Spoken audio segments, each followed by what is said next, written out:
పీడిత జనుల గళంగాను కళంగాను జీవించిన మహాశ్వేతాదేవి కథానిక దొంగతనం. తెలుగు అనువాదం నిర్మలానంద. మహాశ్వేతాదేవి కథానిక దొంగతనం వినండి.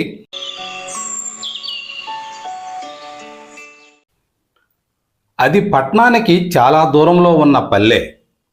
వేసవిలో ఊరిలోకి ఎలాగైనా వెళ్ళొచ్చునేమో కానీ వర్షాకాలంలో మాత్రం కాలు మోపడం సాధ్యపడదు. కొంత అడవి ప్రాంతం, ఒకటో రెండో తూములు పంట చేలు, ఓ దారి తెన్ను ఉండదు పల్లెలోకి వెళ్ళడానికి. అయితే అక్కడ ఏ పెద్ద దిక్కు లేదని మాత్రం చెప్పలేం. సువిశాలమైన ప్రాంతం, ముళ్ళ కంచె వేసి ఉంది. బయట ఓ కొయ్యకి ఓ బోర్డు వేలాడగట్టి ఉంది. దాని మీద సామాజిక అడవుల పెంపకపు సెటిల్మెంటు అనే అక్షరాలు అస్పష్టంగా ఉన్నాయి. ఒకప్పుడైతే ఆ అడవి ప్రాంతమంతా వేగిస చెట్లమయం. ప్రభుత్వం వారు వాటిని మచ్చుకైనా లేకుండా ఎందుకు నరికేశారో ఎవరికీ తెలియదు. వాటిని నరికేయిస్తున్న సమయంలో ఆ అటవీ ప్రాంతంలో జారోబాండ్ ఉద్యమ ప్రభావం లేదు కానీ, లేకపోతే అక్కడ గిరిజనులు చెట్లని నరకనిచ్చేవారు కాదు. వేగిస చెట్లు నరికేశాక అక్కడ సామాజిక అడవుల పెంపకపు సెటిల్మెంట్ ఏర్పాటు చేయాలని నిర్ణయించింది ప్రభుత్వం. చెట్లు నరికేసిన వెంటనే యూకలిప్టస్ మొక్కలు నాటి ఉంటే ఈ పాటికి అవి ఏపుగా ఎదిగి వృక్షాలై ఉండేవి. అయితే ఆ బాధ్యత నెత్తిన ఉన్న ఫారెస్ట్ అధికారి ఆ పని చేయలేదు.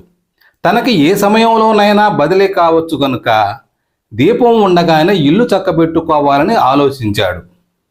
దానికి ఏమేమి చేయాలో కూడా యోచన చేశాడు. రోజు కూలీ ఇచ్చి మొక్కలు నాటించవలసి వస్తే కూలీకి రోజుకొక్కింటికి ₹9.60 ఇవ్వాలి గవర్నమెంట్ రేటు ప్రకారం. కూలోడికి 30 పైసలు ఇస్తే సరి. మిగతా ₹9.30 తిన్నగా తన జేబులోకి వెళ్ళిపోతాయి. తక్కువలో తక్కువ ఓ 100 మందైనా కూలీకి పెట్టుకోవాలి. 4 తెల్ల కాగితాల మీద 4 వేలు ముద్రలు పెట్టించుకుంటే సరిపోతుంది. 10 ఎకరాలకు 50 బస్తాల ఎరువు ఇస్తుంది ప్రభుత్వం. ఇక్కడ ఓ 12 ఎకరాల దాకా భూమి ఉంది. ఎరువుని సగానికి సగం అమ్మేసేయచ్చు. ఇకపోతే గెత్తం.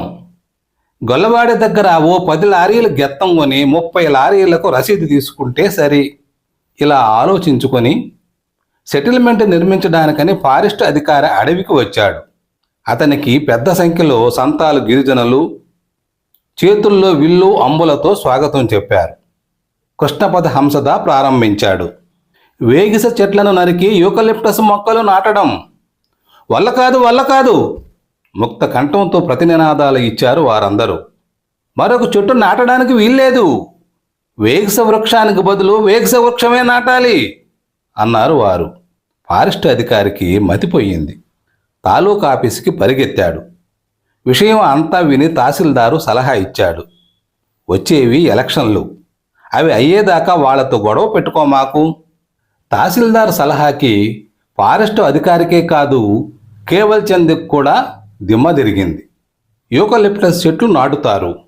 ఆ ముడి సరుకును ఉపయోగించుకుని ఓ కాగితాల ఫ్యాక్టరీని పెట్టుకోవచ్చు అని ఆలోచించి అందుకు అవసరమైన ఏర్పాట్లన్నీ పూర్తి చేసుకుని ఉన్నాడు అతను. మరి ఇప్పుడేమో ఆ పథకాల మీద నీళ్లు గుమ్మరించినట్టయింది. అది ఇప్పుడు విస్తృత ప్రాంతంగా మారింది. అందుకే బోర్డుని తిరిగి రాయించలేదు. తిన్నని దోవలేదు. కాలువల మీద ముదుపులు కట్టలేదు. అయినా ఆ ప్రాంతంలో ధైర్యంగా నిలదొక్కున్నవాడు ధోనీచంద్. అతను కేవల్ చంద్ మామ. వెనుకబడ్డ ఆ ప్రాంతానికి ఓ దుర్గం లాంటిది అతని ఇల్లు. చుట్టూ ప్రహరీ గోడ. మీరు పట్నం వెళ్ళిపోరేం, కనీసం తాలూకా టౌన్కైనా పోరేం అని ఎవరైనా ప్రశ్నిస్తే, అందరూ పట్టణాలకు ఎగబడితే మరి పల్లె ప్రాంతంలో ఉండేదెవరు అని ఎదురు ప్రశ్న వేస్తాడు. చుట్టూ లోతా గిరిజనులు, మధ్య మీరు. అయితేనే వాళ్ళు త్రాష్టులు, 1వ నెంబరు దొంగలు, డాకుగాళ్ళు. బాబుగారు, జీవితమంతా సజ్జనుల సాంగత్యమే దొరకాలంటే దొరకొద్దు. వీళ్లతో కలిసిమెలిసి ఉండడము అవసరమే. ఇంట్లో రోజు తులసీదాసుని పారాయణం చేస్తూ ఉంటాను. కాస్త పాపహరణం అవుతుంది, కొద్దిపాటి పుణ్యము మూటగట్టుకుంటాను. ఒంటరితనం బాధించదా? ఇష్టం ఉన్నవాళ్లే వస్తారు నా దగ్గరికి, కష్టం ఉన్నవాళ్ళు రారు. నేనైతే పట్నం పోయేది లేదు. పట్నంలో ఓ న్యాయమా ధర్మమా? ధోనీచంద్ దగ్గరికి చాలామందే వచ్చిపోతుంటారు. పెద్ద మనుషులు, పోలీసు ఆఫీసర్లు, ఫారెస్ట్ అధికారులు, కాంట్రాక్టర్లును. ధోనీచంద్ ఏమన్నా లోతాజాతి గిరిజనులు ఆ మాటలు పట్టించుకోరు. నీటిలో మసలుతూ మొసలతో వైరమేలా అని సరిపెట్టుకుంటారు. ధోనీచంద్ వాళ్ళని అక్కడికి ఆదుకుంటాడు. అవసరానికి 2-3 రూపాయలు అప్పు ఇస్తాడు. అలాగే లోతాలు లేకుండా అతనికి గడవదు. అయితే ఈ మధ్య లోతాలు మారిపోయారు, పూర్వంలా లేరు, నీచత్వానికి ఒడిగట్టారు అన్నాడు పారాజ్ ధోనీచంద్తో. ఏం, పూర్వంలా దొరకడం లేదా సరుకు? అబ్బే లేదు బాబు, దీనికి అంతటికీ మూలం ఆ మన్నాగాడే. తా చెడ్డ కోతి వనమెల్లా చెరిసిందని వాడు దొంగతనాలు మానేయడంతో పాటు మిగతా లోతాలను కూడా కట్టడి చేస్తున్నాడు అన్నాడు పారాజు నిరుత్సాహంగా. ఓ అలాగా, దొంగకూడు నచ్చలేదు కావును. ఆడి బాబు దొంగతనం చేసి చేసి ఈయన్ని ఇంతవాణి చేయలేదా? నే వెళ్ళి ఆ మన్నాగాడిని పంపిస్తాను మీ దగ్గరికి. మన్నా వచ్చాడు. పొగరుబోతులా కాదు, నమ్రత ఉట్టిపడేలా. ఏరా మన్నా, గుండెలకు బాగా తగిలిందేంటిరా దెబ్బ అడిగాడు ధోనీచంద్. బోరున ఏడ్చేశాడు మన్నా. అతను లోతా గిరిజన యువకుడు. ఏం చెప్పను బాబయ్య, ఆయాల జనం అయ్యను కొట్టి కొట్టి ప్యానాలు తోడేశారు. మా అయ్యతో కలుపుకొని ఆ ఏడాది 3 మావోళ్ళు చచ్చిపోనారండి. దాని మీద మేము పంచాయతీ జరుపుకున్నాం. పంచాయతీలో ఒళ్ళెంచి పని చేసుకోవాలి కానీ ఇంక దొంగతనాలు కూడదనుకున్నాం. అందుకే బాబు నాను దొంగతనం మానేసినాను. మా ఓళ్ళని చేయనియ్యను. ధోనీచంద్ గుండెలు దడదడలాడాయి. అయినా అతడు మహానటుడు, దొంగలకి రాజు. మన్నా, మంచి యోగ్యమైన ఆలోచన రా మీది. మీరు దొంగతనం చేసి తెస్తే నేను సరుకు కొంటాను గనక మీరు దొంగతనం చేయడం నాకు బాగుంటుంది. అయితే మంచి తోవ తొక్కుతానంటే, మనిషిలా బతుకుతానంటే నేను కాదంటానా? అది మంచిదే అన్నాడు ధోనీచంద్ ప్రేమ ఒలకబోస్తూ. దీవెనలు ఇయ్యండి బాబుగారు. అయితే ఏం చేయాలనిరా? ఎలా దినం గడుస్తుందిరా? టౌన్ కాడ కర్రల కార్ఖానా ఉంది. ఆ కార్ఖానాలో పని చేసుకుంటాను బాబుగారు. ఓ మరి రోజు ఎలా వెళ్ళి వస్తావురా? తల తాకట్టు పెట్టి ఓ సైకిల్ కొనుక్కుంటాను బాబుగారు. డబ్బులు వ్యాపరించుకున్నాక చెప్పు, మంచి సైకిల్ ఇస్తాను. అది దొంగ సరుకు కాదులే, అబ్బాయిది. వాడు టౌనులో ఉంటున్నాడు. సైకిల్ మాని మొపెడు కొనుక్కున్నాడు. అది ఇస్తాను. మన్నా సామిళ్ళలో పనికి కుదురుకున్నాడు. టౌన్కి వెళ్తూ వెళ్తూ తన వాళ్ళని హెచ్చరించమరీ పోయాడు. బావుగారు చెప్పినారని మనం దొంగతనాలు చేయరాదు. పట్టుబడి దెబ్బలు తింటున్నాం, ప్యానాలు పోగొట్టుకుంటున్నాం, జైలు పాలవుతున్నాం. అప్పుడు ఈ బావుగారేమన్నా మనకు సాయం వచ్చినాడా? మనల్ని ఆదుకున్నాడా? లేదే. దొంగతనాలు చేస్తున్నా, కన్నాలు వేస్తున్నా మన దరిద్రం ఏమైనా తీరిందా? లేదు కదా. ఈ మధ్య ధోనీచంద్ మన్నాని తెగమెచ్చుకుంటున్నాడు. కనిపించిన వాళ్ళకి అందరికీ చెబుతున్నాడు. మంచి పని చేశాడు మన్నా. తాను దొంగతనం మానేయడమే కాకుండా మిగతా తన జాతి వాళ్ళని మానిపించేశాడు.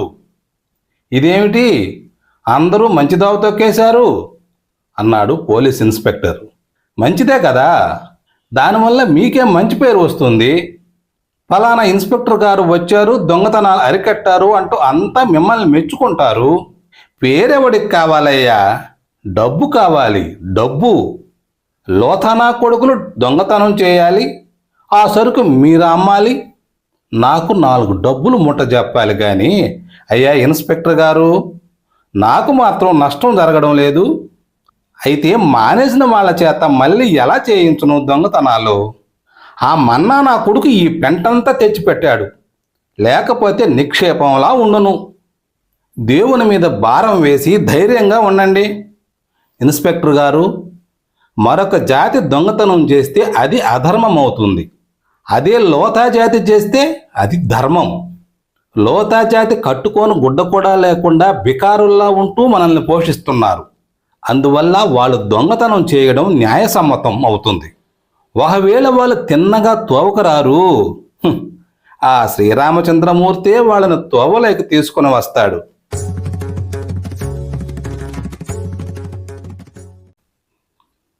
ఆ వేళ మన్న ధూనీచంద్ ఇంటికి వెళ్ళాడు. రాత్రింబవళ్ళు కష్టపడి పైసా పైసా వెనకేసి 4 రాళ్లు పోగు చేశాడు. ఇంకా డబ్బు చాలకపోతే మిత్రుల దగ్గర చేబదులు తీసుకున్నాడు. మన్నా, ఎంత తెచ్చావురా? 125 బావుగారు. తనకి లాభం అక్కర్లేదు, పాత సైకిల్ గనక తక్కువ ధరకే ఇస్తున్నానన్నాడు ధూనీచంద్. డబ్బులిచ్చి సైకిల్ తీసుకొని సంతోషంగా వెళ్ళిపోయాడు మన్నా. రోజూ సైకిల్ శుభ్రంగా తుడుస్తాడు. తాను ఎలాగైతేనేం ఓ సైకిల్ సంపాదించుకున్నాడు. ఇక ఎవరిని లెక్క చేయాల్సిన పని లేదు. 2 రోజులు గడిచాయో లేదో పల్లెలో పెద్ద రభస అయ్యింది. పోలీసులు వచ్చారు. ఎస్ఐ వచ్చాడు. మన్నా సైకిల్ దొంగిలించాడట. అది కూడా పోలీస్ స్టేషను చప్రాసీది. మన్నా అరిచాడు, మొరాయించాడు. ధూనీచంద్ దగ్గర కొన్నానన్నాడు. అయినా అతని మాటలు వినేదెవరు? పోలీస్ స్టేషన్కి లాక్కుపోయారు. చీచి, ఏం జాతి!